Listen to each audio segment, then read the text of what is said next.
سنتے ہیں کہ محشر میں اور منہ ڈانپ کے رکھنا کہ گناہگار بہت منہ ڈانپ کے رکھنا کہ گناہگار بہت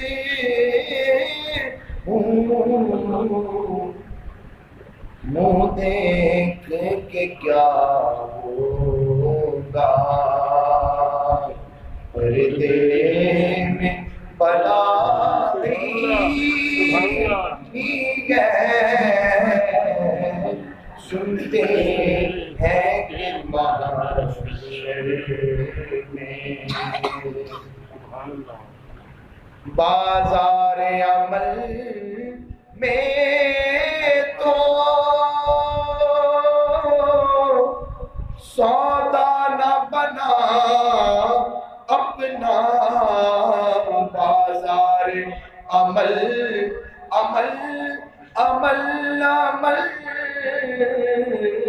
بازار عمل میں تو سودا نہ بنا اپنا سرکار کرم تجھے میں اے بی کی سمائی ہے سرکار کرم تجھے میں اور بہت پیارا شعر عشق بھی آگ ہے جہنم کی بھی آگ ہے اس کو اعلیٰ بیان فرماتے ہیں اے عشق تیرے تیرے تیرے تیرے اے عشق تیرے صدقے جلنے سے چھٹے سستے اے عشق تیرے تیرے تیرے تیرے اے عشق تیرے صدقے جلنے سے چھٹے سستے جو آگ بجھائے گی عشق کی وہ آگ لگائی ہے سنتے ہیں کہ محشر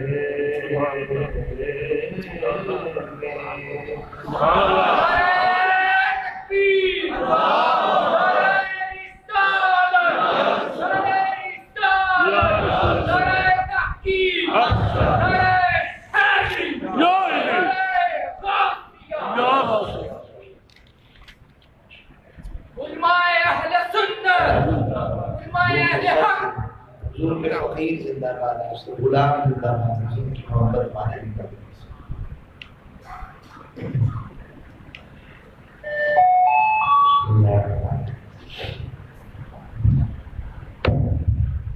نحمده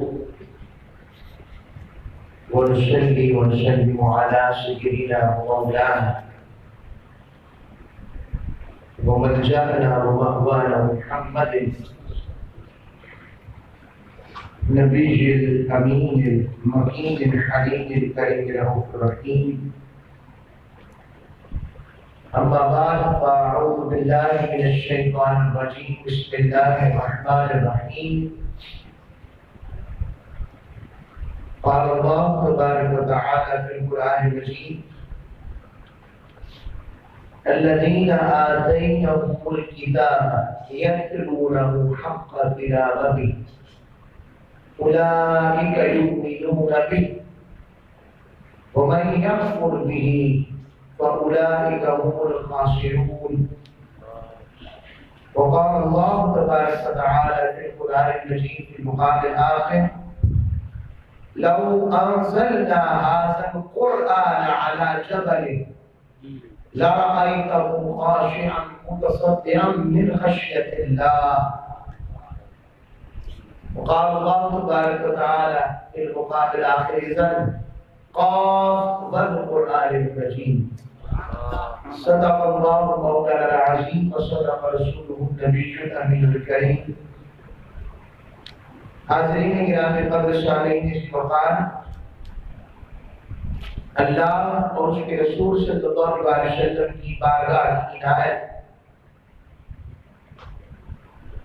اور ان کی رحمت بے پایہ کا صدقہ انشاءاللہ اگلا جمعہ رمضان کا نصیب ہوگا. رمضان میں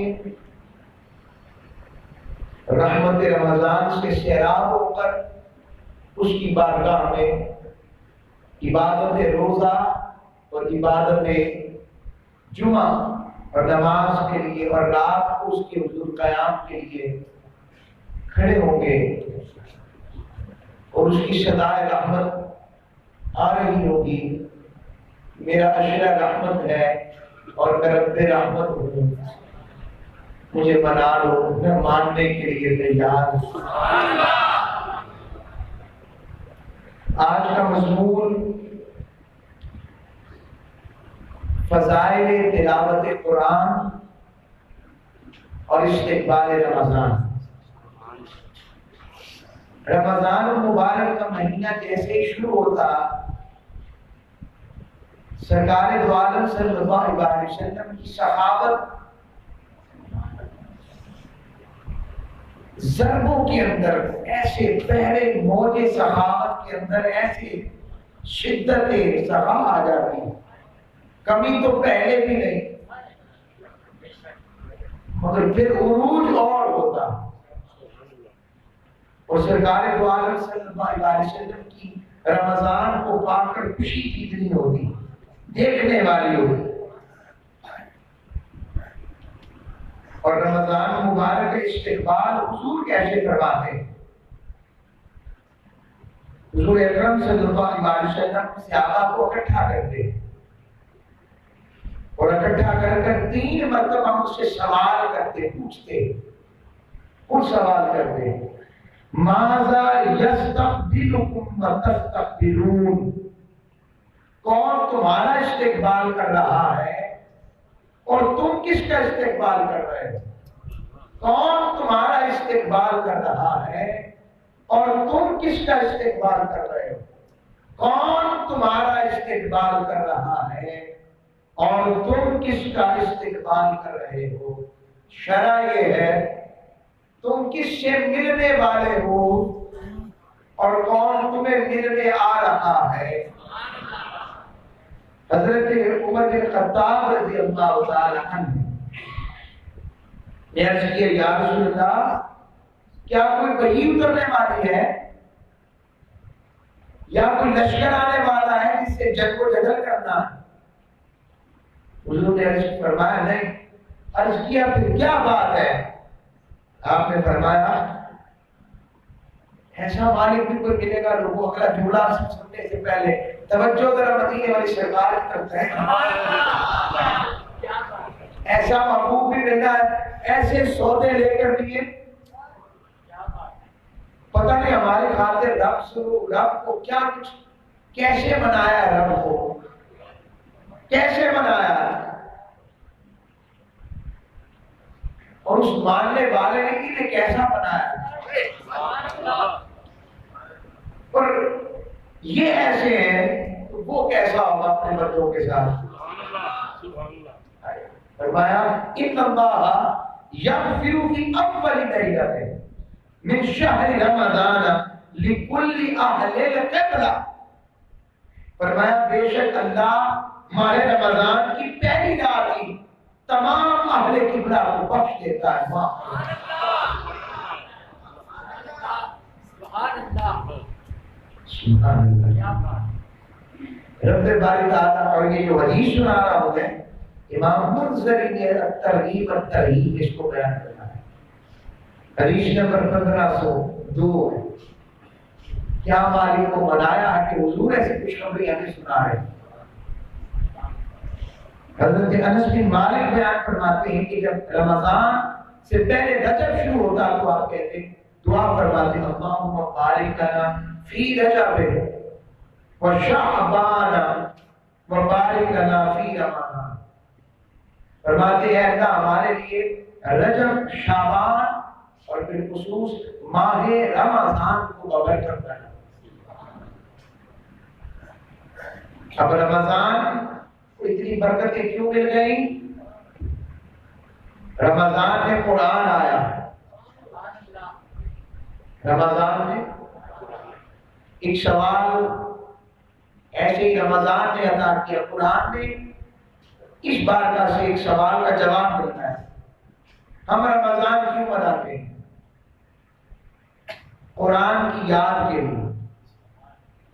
اور رب یادگار کے طور پر منواتا ہے.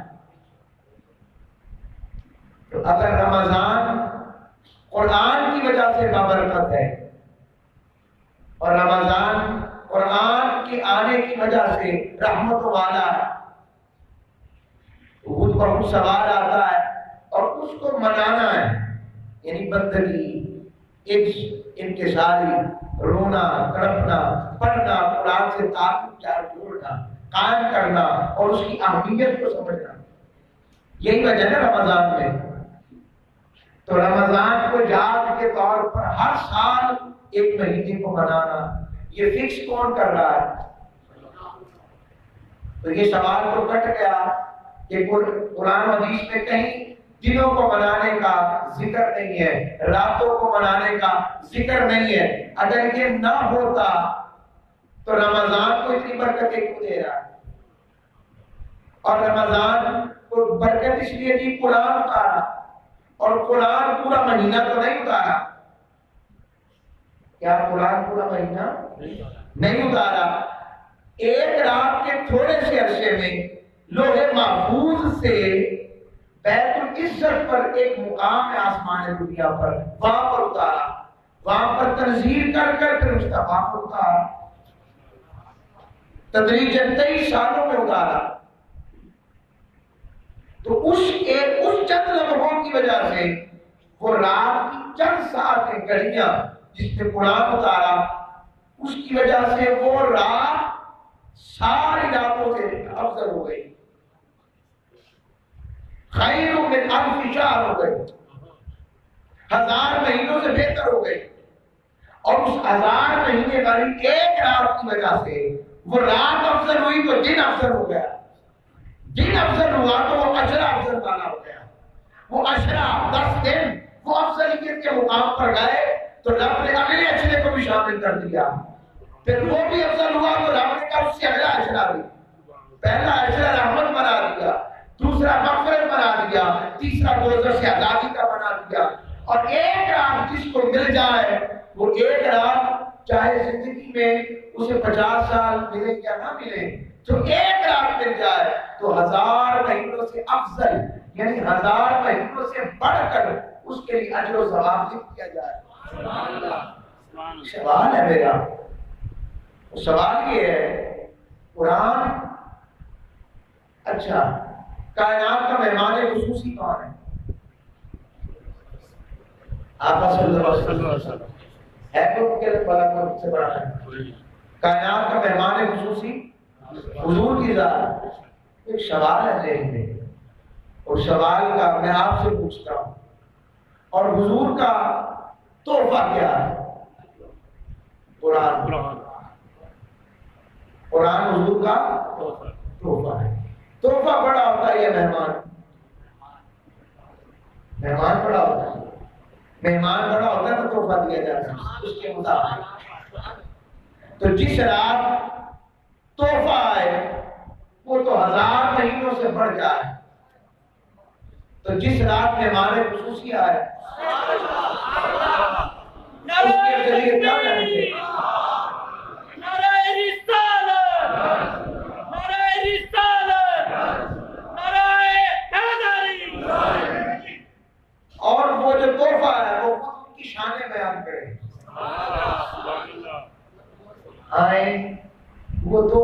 اسے رب کا تحفہ سمجھ کر میرے مصطفیٰ نے ایسا پیار کیا، آج ہم کوشش کرتے ہیں اس سے تجدید عہد کریں، اس سے وعدہ لیں، اس سے وعدہ کریں۔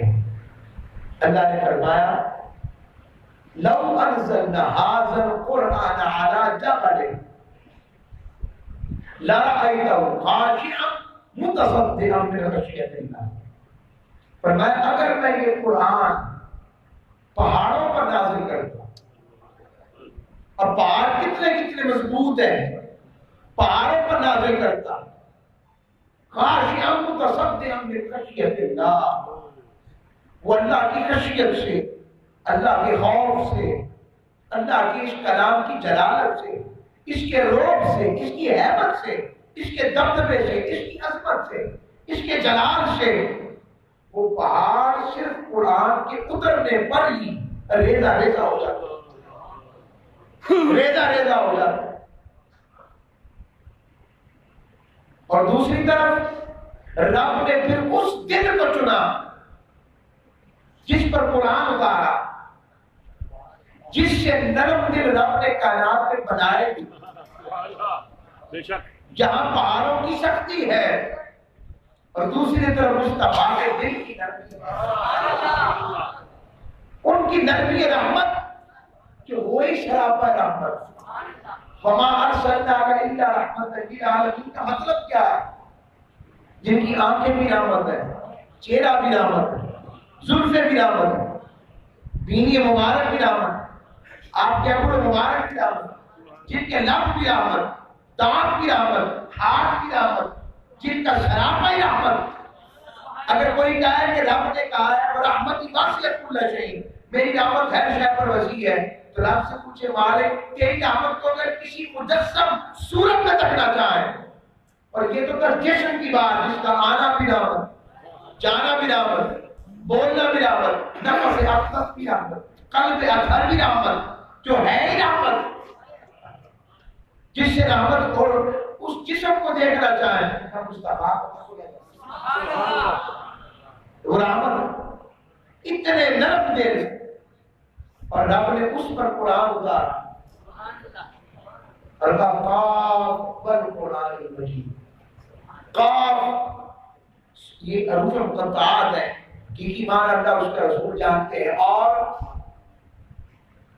رسوخ پھر علم والے جن کو ان کی بارگاہ سے عطا ہو جاتا ہے ان کے مطابق۔ تو امام جعفر صادق کہتے ہیں رب نے قاف کہہ کے کہا ہے مجھے قوت قلب محمد کی قسم، جس قرآن کو پہاڑ جیسی مضبوط شے اٹھا نہ سکی، اس کو میرے مصطفیٰ کے نرم و رحمت والے دل نے اٹھا دیا، اور صرف اٹھایا نہیں پہنچا بھی دیا۔ یہ ہے وہ قرآن کی خیرات، اور یہ چیز قرآن نے بتائی۔ اور میرا بھی آپ سے سوال ہے، ایک بندہ چاہے کہ وہ میٹرک کرنا چاہے اور چاہے کہ میٹرک ہو جائے، مگر میٹرک کا سلیبس نہ پڑھے، ہاتھ ہی نہ لگائے تو پاس ہو سکتا ہے؟ پاکستان کے علاوہ ہر جگہ وہ ناکام ہوگا، پاکستان میں ممکن ہے وہ پاس ہو جائے، پاکستان میں ممکن، باقی ہر جگہ وہ کہیں پاس نہیں ہوگا۔ یہ میں آپ کو سچ بتا رہا ہوں، الا ماشاء اللہ کوئی میرے جیسا سیف میں ٹکر گیا تو پھر بات اور ہوگی، تو اب وہ پاس نہیں ہو سکتا۔ اس طرح عشق کا دعویٰ بھی کرے ہم اور عشق کا سلیبس نہ پڑھے، کوشش ہی نہ کریں۔ عشق کا سلیبس عاشق کا دعویٰ ہے تو عشق کا سلیبس قرآن ہے، عشق کا سلیبس قرآن ہے، وہ سلیبس پڑھے ہی نہ اور ذہن میں رکھے ہم عاشق ہیں اور ہمیں سارا پتا ہے عشق میں کیسے بولنا ہے۔ یہ قرآن نے بتایا ہے کہ حضور کی بارگاہ میں بیٹھنا کیسے، بات کیسے کرنا، کلام کیسے کرنا، رب سے بات کیسے کرنا، رب سے ملاقات کیسے ہوگی، رب کا دیدار کیسے ملے گا، یہ باطن خواہشات باطن کو کس طرح سے رب کے غیروں سے پاک کرنا ہے، دنیا کیسے سنورے گی، حالات کیسے بدلیں گے، معاش کیسے ٹھیک ہوگا، یہ سب کچھ اگر کسی چاہیے تو سلیبس پڑھنا چاہیے، تو سلیبس کے لیے قرآن ہے، اور قرآن پڑھنے کے لیے پہلا ہے تلاوت قرآن، اور تلاوت قرآن اتنا عظیم کام ہے کہ رب نے اسے فریضہ نبوت پہ رکھا ہے۔ محبوب علیہ السلام کے فرائض نبوت پہ تلاوت ہے، فرض ہے۔ آقا علیہ السلام کے فرائض نبوت تھے رب کی طرف سے، اور رب نے بیان کیا کما ارسلنا فیکم رسولا منکم یتلو علیکم آیاتنا، جیسا کہ ہم نے تم میں رسول بھیجا، ہمارا رسول آیا تم ہی میں سے، جو دکھنے میں تم جیسا تھا مگر تم دکھنے میں بھی اس جیسے نہیں۔ میں جملے درست کرتا جاتا ہوں ایک جملے میں، اب وقت نہیں ہوتا تو میں عقیدہ درست صحیح بات بتاتا جاتا ہوں۔ ساڑھے ورگے بھائی تم جیسے تو ہو سکتے ہیں مگر تم ان جیسے نہیں، کیوں؟ تمہارا سایہ ہو سکتا ہے، ان کا سایہ نہیں۔ جس کے سائے میں ساری کائنات ہو اس کا سایہ نظر کہاں سے آئے؟ ایک بات۔ دوسرا ایک اور جملہ، ہاں پھر میں اس تلاوت قرآن کے حوالے سے یتلو علیکم آیاتنا، وہ ہماری آیتیں تم پر تلاوت کرتے ہیں۔ آقا علیہ السلام کی تلاوت کا بھی عجیب اعجاز تھا۔ وادی مکہ کے قرب میں آقا صلی اللہ علیہ وسلم تلاوت فرما رہے، نماز ہو رہی ہے، جماعت کھڑی ہے، اور ایسے لگا جیسے پانی کے قطرے سے آقا کہتے ہیں پر برس کرتے ہوئے۔ ہم سمجھے کہ پتہ نہیں ماجرا کیا ہوا، بارش ہو رہی ہے۔ آقا علیہ السلام نے نماز ختم کی تو فرمایا آج جنوں کی ایک ٹولی یہاں سے گزر رہی تھی، وہ قرآن سن کر رو پڑے۔ لوگوں جن کس سے بنے ہیں؟ آگ سے۔ اعجاز کرامت مصطفیٰ دیکھو، کبھی آگ بھی پانی برساتی ہے؟ یہ تلاوت اعجاز مصطفیٰ ہے کہ آگ والے بھی پانی برسانے لگتا۔ یہ میرے مصطفیٰ کی تلاوت کا اعجاز۔ تلاوت فرائض نبوت میں سے ہے، تو جنوں کا یہ حال ہوتا ہوگا حضور کی تلاوت سن کر ابو بکر عمر کا کیا حال ہوتا ہوگا؟ ارے ان کو چھوڑو، یہ تو ہے ہی عاشق نا۔ کافر، ابو جہل، ابو لہب، ولید بن عتبہ، یہ رات کو اپنی رات چھوڑ کر حضور کے گھر کے پاس آ کر کھڑے ہو جاتے اور کان لگا کر حضور کا قرآن سنتے، اور صبح ہوتی تو ایک کونے پر ایک کھڑا ہوگا، دوسرے کونے پر دوسرا، تو کنکھیوں سے چھپا کر گزر جاتے کہ دیکھا ہی نہیں، اور پھر جا کر اکٹھے بیٹھتے نا، جب دن چڑھ جاتا اکٹھے بیٹھ کر کہتے ایسا کلام تو کہیں دیکھا نہیں، یہ بشر کا کلام نہیں ہے، نہ یہ شاعری ہے، نہ یہ شاعری ہے، نہ اثر ہے، نہ نظم ہے، پتہ نہیں کیا ہے، مگر جو ہے وہ سچ ہے۔ یہ آقا علیہ السلام کی تلاوت قرآن کی عظمت۔ ایک اور نقطہ میں بیان کر دوں، آقا صلی اللہ علیہ وسلم جب خود تلاوت فرماتے، آقا علیہ السلام کی تلاوت میں اتنی رب باری تعالیٰ نے آسانی رکھ دی تھی کہ جو حضور کے پیچھے کھڑا ہوگا نا نماز کے لیے، ہمارے یہاں کو ایک روایت پکڑ لیتے ہیں کہ حضور کے صحابی تھے، انہوں نے تلاوت لمبی کر دی، بھائی اس لیے قرآن چھوٹی رکھنی چاہیے۔ وہ فرض نماز کی بات تھی، وہ رمضان میں قرآن پڑھنے کی بات نہیں تھی۔ یہ بات ذہن میں رکھیں، وہ کہاں کی بات تھی؟ وہ تو حضور نے فرمایا میرا دل کرتا ہے میں لمبی قرات کروں، مگر جب بچے روتے ہیں نا، مائیں ساتھ ہوتی تھی، خواتین نماز پڑھتی تھی حضور کے پیچھے۔ ہمارے ہاں ہم نے خواتین کا داخلہ بند کیا کئی جگہ مساجد میں، ورنہ داخلہ بند حضور نے کیا۔ اس کی کوئی حکمت آگے عرض کر رہا ہوں سرکار دو عالم صلی اللہ علیہ وسلم نے قرات کرتے تو فرماتے جب بچوں کی رونے کی آواز آتی تو میرا دل کرتا اور لمبا کروں، مگر بچوں کے رونے کی وجہ سے میں اپنی تلاوت کو ذرا مختصر کرتا۔ اس کے باوجود صحابہ کہتے ہیں ہم نے لمبی لمبی قرات سنی، مگر حضور کی تلاوت کا اعجاز یہ تھا بقرہ شریف تک پڑھی حضور نے، وہ ٹائم خالی تھی مگر ہمیں پتہ ہی نہیں لگتا تھا، پتہ ہی محسوس ہی نہیں ہوتا تھا، تھکاوٹ ہی نہیں ہوتی تھی حضور کی قرآن کی تلاوت میں۔ یہ تلاوت اعجاز مصطفیٰ، یہ شان ہے جو رب نے تلاوت مصطفیٰ کریم علیہ السلام کو عطا فرمائی۔ ایک نقطہ رہ گیا، قرآن نور ہے، رب نور ہے، اور آیت کا مطلب ہی روشن نور کو کہتے ہیں، اور آیات بینات روشن نشانیاں، آیت نور، قرآن بھی نور، بھیجنے والا بھی نور، لے کر آنے والا بھی نوری، جس پر اتار رہے ہیں وہ نوری بشر ہے۔ حضور کے وحی کا طریقہ یہ تھا، اس پر بحث کی ہے بڑی خوبصورت علماء نے۔ کچھ کہتے ہیں کہ چونکہ نور تاریکی پر نہیں آ سکتا، نور کو اٹھانے کے لیے نوری ہونا ہے، جیسے ہم نماز کے نور کو تب محسوس کرتے ہیں جب ہماری روح طاقتور ہوتی ہے، ورنہ محسوس پر ایسی لگتا ہے ایکسرسائز کر رہے ہیں۔ روزے کی کیفیت نور تب نصیب ہوتی ہے جب اس کی حفاظت کے ساتھ ہم اپنے آپ کے اندر محسوس کرتے ہیں۔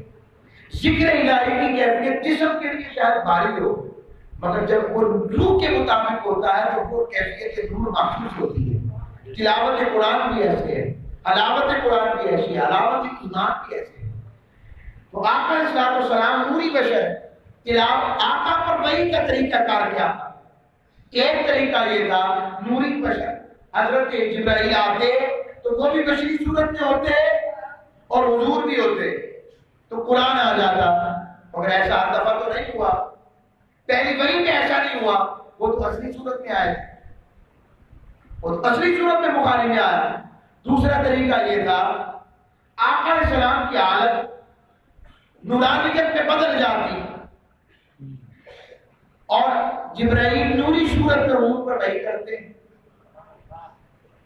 اب اس صورت کے اعتبار یہ تھا حضور اعلیٰ ہے اور جبرائیل مخلوق میں حضور سے کم ہے اور حضور محبوب بھی ہے، تو حضور کو کیا ضرورت پڑی اپنے سے ادنا کے لیے خود کو بدلنے کی؟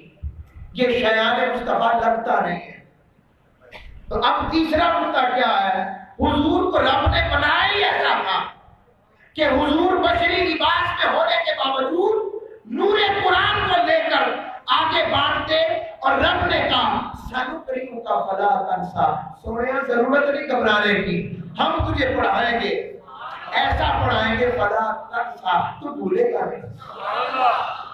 رب آقا کے قلب اثر کوئی ایسا بنایا، اور حضور جب اس مقام پر تلاوت کرتے، ہماری تلاوت ہوتی ہے زبان سے اور حضور کی تلاوت ہوتی ہے مشاہدے سے، تک کر حضور تک کر دیا حضور کا، اور اسی مقام میں فیض سے جن کو مل گیا وہ قرآن پڑھے تو حضرت عبداللہ ابن عباس رضی اللہ تعالیٰ عنہ آپ کہتے میری اگر اونٹ کی رسی بھی گم ہو جائے میں قرآن پڑھوں تو مجھے نہیں جائے۔ حضرت مولا علی شیر خدا فرماتے قرآن پڑھ کر سلونی اما شئتم، جو پوچھنا علی سے پوچھو تمہیں جواب دے گا۔ یہ مقام تھا، یہ مقام تھا۔ حضرت عبداللہ ابن مسعود فرماتے پوچھو کیا پوچھنا ہے میں جواب دوں گا۔ یہی حال حضرت عمر فاروق کا، یہی حال سیدنا صدیق اکبر کا، یہی حال حضرت بزر غفاری کا۔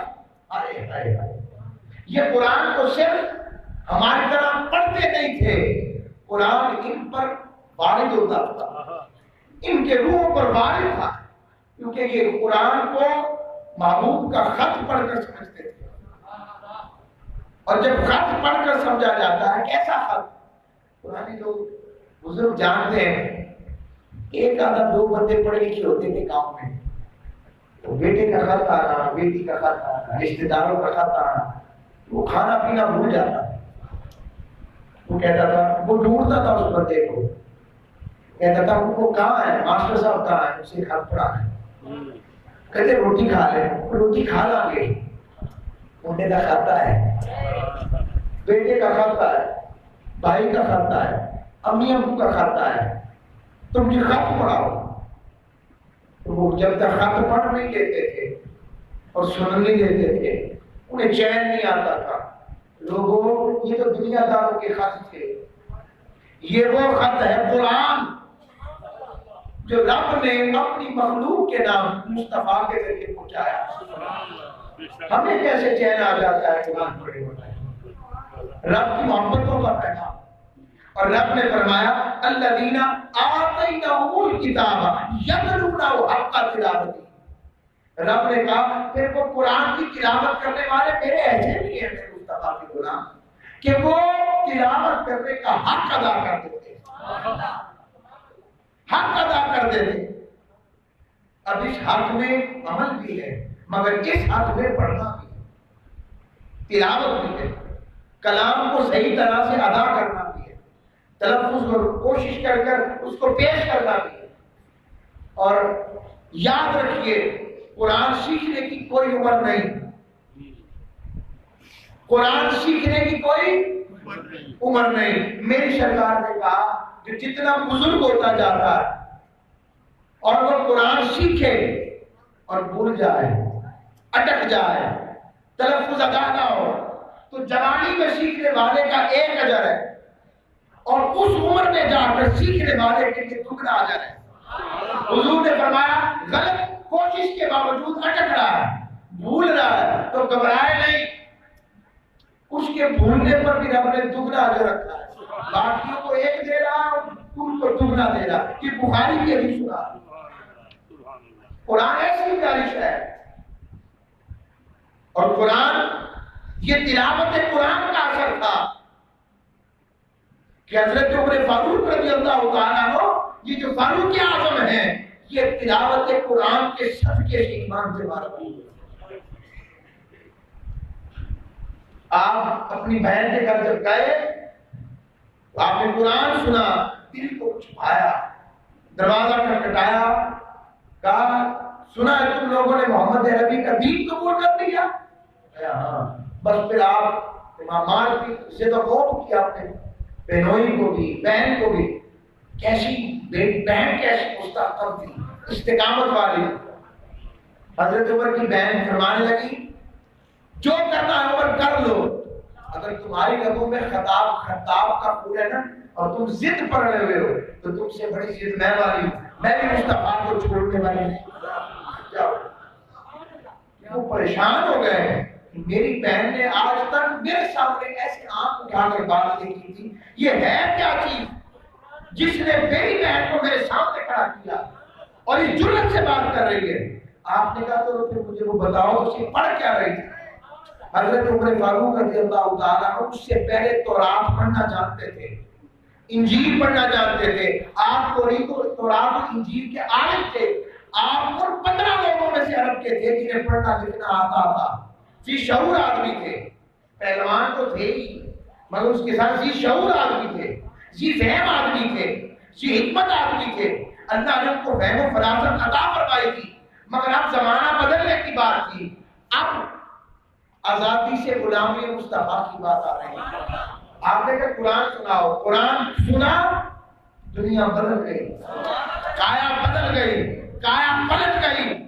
اب عمر نہ رہا، بارگاہ مصطفیٰ ننگی تلوار بارگاہ مصطفیٰ کی طرف اپنا رکھتے سفر باندھا ہوا، قصد ہے دار ارقم کے قریب پہنچے، دروازہ کھٹکھٹایا، سراغ سے دیکھا گیا، عرض کی، صحابہ نے بھاگ کے ایسے ڈر کے کہا آقا عمر آیا ننگی تلوار کے ساتھ۔ حضرت امیر حمزہ نے سکون سے جواب دیا گھبرانے کی ضرورت نہیں، خیر کے ارادے سے آیا تو خیر لے کر جائے گا، لیکن اس کی تلوار ہوگی اسی کا جسم ہوگا، گھبرانا نہیں۔ آقا اسلام نے جیسے اندر آئے، قرآن نے پہلے پر کر دیا تھا، معمور کر دیا تھا، اب تو بس محبوب کی اکھیوں کے دید کی بات تھی، کہنے کی بات تھی۔ حضرت عمر فاروق کا دامن کھینچ کر حضور نے کہا عمر ابھی بھی کوئی چیز باقی ہے، اب بھی کچھ دیر ہے، میں اللہ کا نبی ہوں۔ اور سب کچھ لٹا کر یہ تلاوت قرآن کا اجر اور یہ تلاوت قرآن نے فاروق اعظم کو بدل دیا۔ آپ نے حضور کا کلمہ پڑھ لیا، یہ تلاوت کلام ہے۔ لوگوں آج ہم اس تلاوت سے دور چلے گئے، ہم قرآن کو صرف ایک شباب کی الماری پر رکھ دیا، ہم نے قرآن کو بچوں کے چاٹنے کے لیے رکھ دیا، بس اپنے مردوں کے لیے ہم نے قرآن کو رکھ دیا۔ قرآن کو پڑھنا اور پھر عمل کرنا تو بہت دور چلا جاتا ہے، ابھی تو ہمارا تلاوت قرآن والا ہی چیپٹر شروع نہیں ہو رہا، اس پر محنت نہیں ہے۔ آؤ میں آپ کو کچھ باتیں حضور کی بارگاہ سے سنا دیتا ہوں۔ قرآن کہتا ہے فبشر عباد الذین یستمعون القول فیتبعون احسنہ اولئک الذین ہداہم اللہ واولئک هم اولو الالباب۔ فرمایا محبوب میرے بندوں کو بشارت دے دیجیے، خوشخبری سنا دے، انہیں مشہدہ جافزہ سنا دے، انہیں یہ خوشخبری دے جو لوگ بات کو غور سے سنتے ہیں پھر اس کے قرآن کے بہتر پہلو کی اتباع کرتے ہیں، یہی وہ لوگ ہیں جنہیں اللہ نے ہدایت عطا فرمائی ہے، اور یہی لوگ عقل مند ہیں۔ اللہ نے اہل کتاب کی بھی ایک شان بیان فرمائی، جو مسلمان نہیں ہوئے، فرمایا وَإِذَا سَمِعُوا مَا أُنزِلَ إِلَى الرَّسُولِ تَرَىٰ أَعْيُنَهُمْ تَفِيضُ مِنَ الدَّمْعِ۔ فرمایا یہی وجہ ہے کہ بعض سچے عیسائی جو آقا علیہ السلام پر اترنے والے کلام کو سنتے تو ان کی آنکھیں محبت قرآن کی اور رب کے کلام کی وجہ سے بہہ پڑتی، اشک ہو جاتی۔ لوگوں یہ حال عیسائیوں کا ہے، مصطفیٰ کے غلاموں کا کیا حال ہونا چاہیے، ان کا حال کیا ہونا چاہیے۔ میں اس حوالے سے چند احادیث پیش کر دیتا ہوں۔ حضور نے فرمایا افضل عبادت امتی قراءۃ القرآن، میری امت کی سب سے افضل عبادت تلاوت قرآن۔ اپنے محبوب کو رب نے کہا وَرَتِّلِ الْقُرْآنَ تَرْتِيلًا، سوڑیا میرے محبوب میرے مصطفیٰ قرآن کو ٹھہر ٹھہر کر پڑھا، سوڑے انداز میں قرآن کو ٹھہر ٹھہر کر پڑھا کر، یہ قرآن کا طریقہ ہے۔ اب اس حوالے سے میں چند احادیث لے دیتا ہوں۔ آقا صلی اللہ علیہ وسلم نے بیان فرمایا، حضرت انس بیان فرماتے ہیں کہ وہ بندہ مومن جو تلاوت قرآن کرتا ہے اس کی مثال مالٹا کی طرح سی ہے، جس کی خوشبو بھی اچھی ہے اور اس کا مزہ بھی اچھا ہے، اور جو بندہ مومن قرآن کی تلاوت نہیں کرتا اس کی مثال سوکھی کھجور کی طرح ہے، چوارا جسے کہتے ہیں، اس کی طرح ہے جس میں خوشبو تو نہیں ہوتی مگر ذائقہ شیریں میٹھا ہوتا ہے، اور فاجر بدکار جو قرآن پڑھتا ہے اس کی مثال ریحانہ گلاب کی طرح ہے جس کی خوشبو اچھی ہوتی ہے مگر ذائقہ کڑوا ہوتا ہے۔ اور پھر فرمایا اور جو قرآن پاک کی تلاوت نہ کرے اور گناہگار بھی ہو اس کی مثال تم آگی کی ہے، اس کا ذائقہ کڑوا ہوتا ہے اور اس میں خوشبو نہیں ہوتی، اور نیک سارے شخص کے پاس بیٹھنے والے کی مثال خوشبو فروش عطار کی سی ہے، کچھ ملے نہ ملے خوشبو ضرور ملتی ہے۔ اور برے بندے کی صحبت ایسی ہے وہ لوہار کی مانند ہے، کپڑے پاگے کچھ کچھ بھئیے جن کا پین ہزارہ۔ یہ پیا محمد بخشاب کا جو شعر ہے یہ حدیث کا ترجمہ ہے۔ جگہ بندے کی دوستی یارو جنہیں دکان اتارا، سودا پاویں لئیے نہ لئیے بھولے ملن ہزارہ۔ یہ قرآن کی صحبت کی بات ہو رہی ہے، قرآن مجید فرقان حمید کی بات ہوتی ہے۔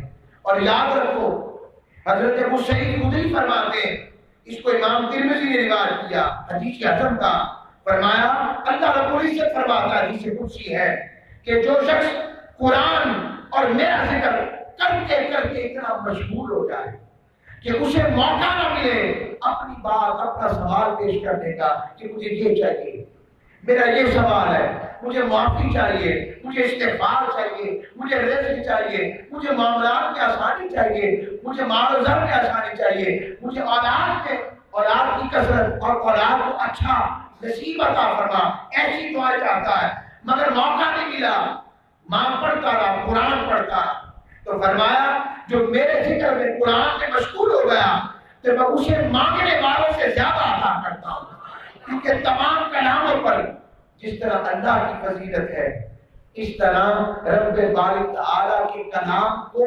تمام کلاموں پر فضیلت ہے، جس طرح اللہ کو تمام پر فضیلت ہے اس طرح اس کے کلاموں کو تمام پر فضیلت ہے۔ یا اسلام نے فرمایا اور جس کو قرآن سے محبت ہوگی بس نہ بھی ہو، قرآن پڑھنے والا تو رب باری تعالیٰ اسے کہے گا قرآن پڑھتا جا اور جنت میں منزل پر منزل چڑھتا چلا جا، پوری ترتیب سے پڑھ جس طرح تو دنیا میں پڑھتا تھا، تیرا ٹھکانہ جنت میں وہاں ہوگا جہاں تیری آخری آیت ختم ہوگی، جتنا آتا ہے پڑھ چل، بس قرآن سے پیار ہو، محبت ہو قرآن سے۔ یہاں پر اسلام نے فرمایا، یہ میں حضور کے ریشے سنا، پھر قرآن جب پڑھا جاتا ہے، پڑھنے والا پڑھ رہا ہو تو فرشتے بھی اس کے ساتھ آ جاتے ہیں، فرشتے بھی اس کے ساتھ آ جاتے ہیں۔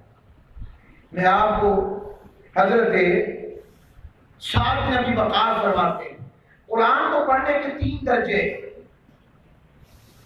کیا 3 درجے؟ پہلا درجہ ترتیب، ترتیب ہوتا ہے جیسے قاری عبدالباسط الصمد صاحب کو یہ اس طرح کے قرآن ہم یہ لہجے میں سنتے ہیں، ٹھہر ٹھہر کر سنتے ہیں، پھر ایک لہن کے ساتھ، پھر ایک لہجے کے ساتھ، پھر دوسرے لہجے کے ساتھ، پھر تیسرے لہجے کے ساتھ، یہ انداز اسے ترتیب کہتے ہیں۔ اس سے تھوڑا سا جب تیز ہوتا ہے اسے کہتے ہیں تدبیر، کیا؟ تا دال واو یا را، یہ نماز والے قرات ہوتی ہے، اس میں پڑھتے ہیں، یہ تدبیر ہے۔ اس سے تھوڑا سا تیز ہو جائے، اس سے تھوڑا سا تیز ہو جائے تو اسے کہتے ہیں حضر، حضر، حضر، حضر جو ہے وہ تراویح میں پڑھا جاتا ہے۔ چوتھا لہجہ بھی ہوتا ہے، کیا؟ چوتھا لہجہ بھی ہوتا ہے، وہ پاکستانی ہوتا ہے، کیا؟ پاکستانی۔ آپ لیکن پاکستان پر تنقید نہیں ہے، میں عمومی مزاج بتا رہا ہوں۔ وہ چوتھا لہجہ عرب میں کہیں، قرآن میں کہیں، وہ پاکستان میں ہے اور وہ لہجہ ہمیں پسند ہے، وہ اللہ رسول کا نہیں ہے، وہ قرآن کا نہیں ہے، وہ ہماری پسند کا ہے، وہ اللہ رسول نے نہیں دیا، وہ 1400 سال کی کسی کاری نے نہیں دیا، وہ ہم نے پسند کیا، کیونکہ ہمیں پسند ہے اس لیے اس طرح نظر آنا چاہیے۔ یہ خواہش نفس ہے، قرآن پر اثر انداز ہونا، وہ لہجہ ہے، لہجہ ہے پاکستانی یا لہو، بس سمجھ رکھنی چاہیے کہ پونے گھنٹے میں گھنٹے کے اندر قرآن ختم ہو گیا تراویح، بس اے بندہ ٹھیک ہے، کمال کر دیا اس نے۔ اور زیادہ پڑھے تو میں نے پہلے بتایا بھائی قرآن جب آپ بزرگ ہیں، کوئی بزرگ کھڑے ہوتے ہیں تو کس نے کہا آپ کو کہ آپ کھڑے ہو جائیں؟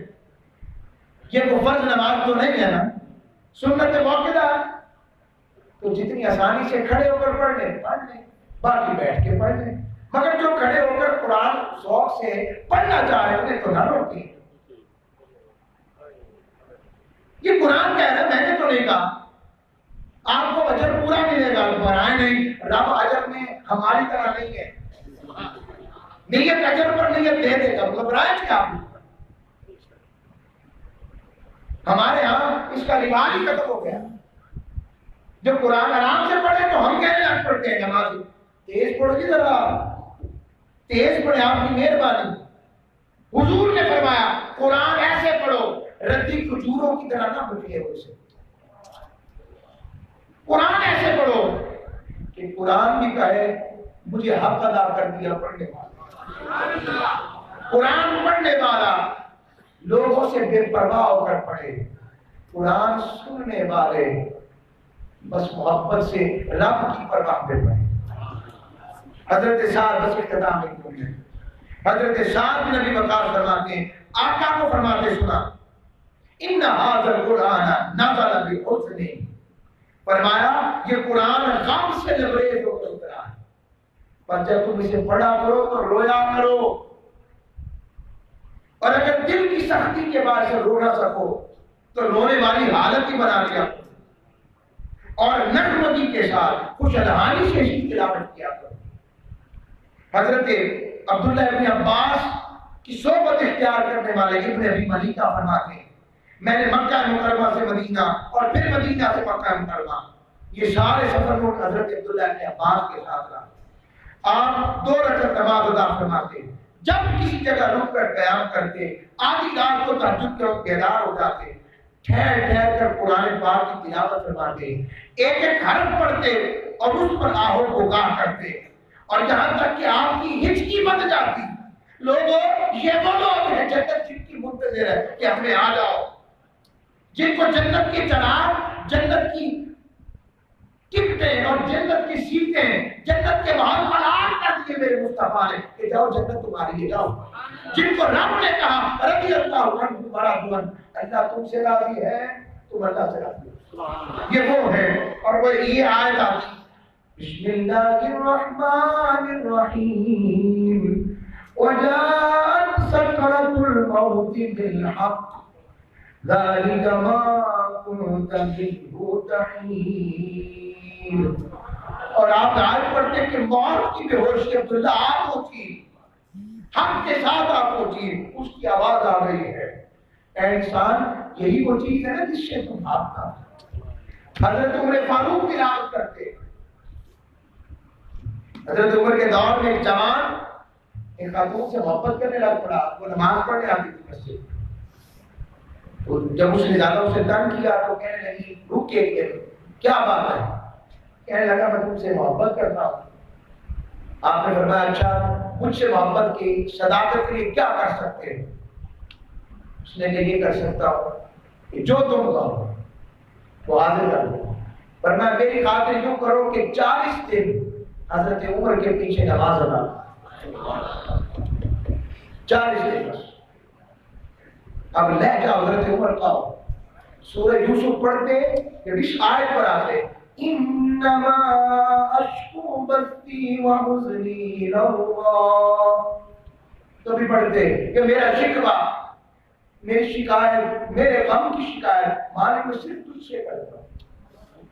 کبھی پڑھتے یا ایھا الانسان ما غرک بربک الکریم، کبھی کہتے اے انسان تجھے تیرے رب کے بارے میں کس نے دھوکے میں ڈال دیا۔